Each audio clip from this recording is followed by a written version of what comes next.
3 clés qui pourront te permettre de savoir si tu es quelqu'un de timide ou pas.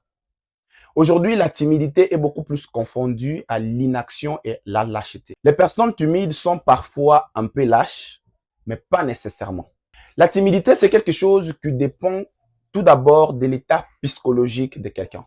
Vous devez comprendre que c'est quelque chose qui affecte l'âme, qui affecte l'esprit, mais pas les corps. Mais pourtant, la lâcheté affecte les tout. Et ça peut être soit les corps, soit l'âme, soit aussi l'esprit. Alors, comment découvrir que vous êtes quelqu'un de timide? Comment savoir que ce que vous faites, c'est tout simplement de la lâcheté? Ou bien comment savoir que vous êtes un peureux, un homme qui n'a pas du courage? La première clé que j'aimerais te partager est que les personnes timides sont dans l'inaction. Qu'est-ce que je vais dire par l'inaction? L'inaction, c'est le fait de savoir ce qu'il faut faire, mais ne pas le faire. Tout simplement parce qu'on a peur du jugement des autres. Tout simplement parce qu'on a peur que les gens nous disent que ce que nous avons fait n'est pas bon. Ça, c'est vraiment une des caractéristiques des personnes timides. La deuxième clé qui te permet de savoir si tu es quelqu'un de timide, c'est que tu lègues aux autres les tâches.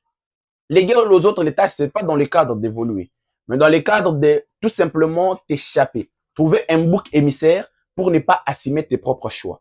Tu laisses aux autres de prendre des décisions à ta place. Et lorsqu'ils prennent ces décisions à ta place, tu n'as pas le courage de pouvoir assumer les conséquences. Tu rejettes la faute sur eux si tout simplement ça ne marche pas. Et la troisième chose que font souvent les personnes timides, c'est que elles savent ce qu'il faut. Elles savent ce qu'elles veulent, mais jamais ne vont vers le but. Les personnes timides sont ces personnes qui, par exemple, voient une fille qui les plaît. Mais il est incapable tout simplement d'aller s'adresser à cette femme par peur du rejet, par peur d'être jugé, par peur que l'on puisse dire « Oh oui, il lui avait fait ça ». En fait, il se base plus sur ce que les autres disent plutôt que sur ce que lui se dit sur soi-même. Au préalable, qu'est-ce que vous pouvez faire pour changer cet état de timidité en état de courage? La première des choses, c'est tout simplement de savoir que nous faisons tous des erreurs. Nous pouvons nous assumer.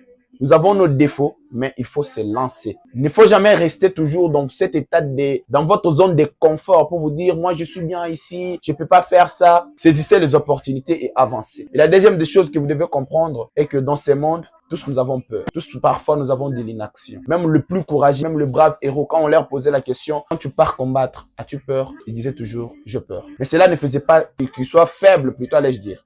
Mais ça leur permettait tout simplement de comprendre que lorsque vous faites quelque chose que vous n'avez jamais fait, c'est possible que vous ayez peur. Et la troisième des choses que vous pouvez faire pour changer cet état de timidité, c'est tout simplement vous exercer. C'est possible. Aujourd'hui, vous pouvez faire quelque chose de tout petit. Par exemple, le fait de parler à 2 personnes, à 3 personnes, partager vos idées et assumez-les. Et avec le temps, vous verrez que vous pouvez aller maintenant dans un public plus grand et vous assumer. J'espère que cette vidéo t'aurait aidé. Si c'est le cas, n'oublie pas de t'abonner.